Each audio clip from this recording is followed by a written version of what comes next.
Hello, everyone, and welcome to Meditations on the Porch.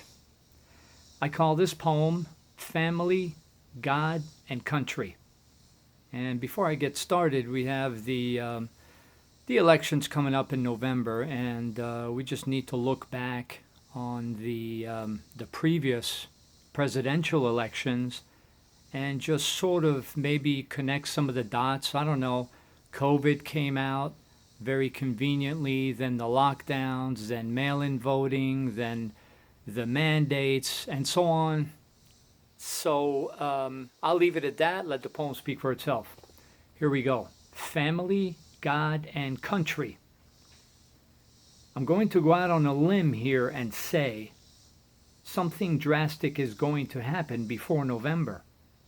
Just like the 2020 elections, we will always remember how desperate the Democrats and the far left were to keep Orange Man out of office.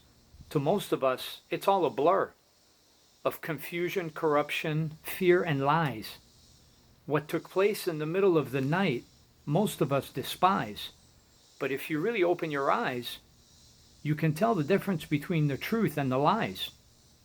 Before these 2022 November elections come around, an emergency of some kind the Democrats are going to find. Otherwise, victory for them will be nowhere to be found.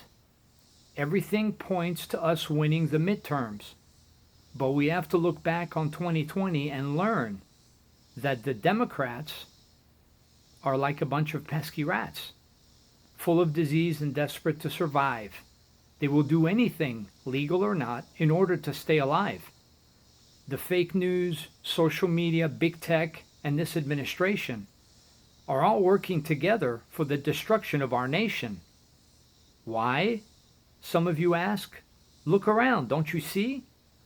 War, our border, inflation, gas prices, and the worst economy in decades, and soon possibly in all of American history. Creating these problems and more on purpose for power and control. Brainwashing and manipulating us for so long it has taken its toll. It is never enough for them. They will continue their coup, using the same old lies like, "We care about you." A climate lockdown? Another pandemic? Or some kind of emergency? To keep us from voting in person? They will destroy democracy. We have to stop them and take back the house. They may be rats, but we are quiet as a church mouse. We will do it legally, morally, and spiritually. Always remember our inspiration comes from family, God, and country. Thank you.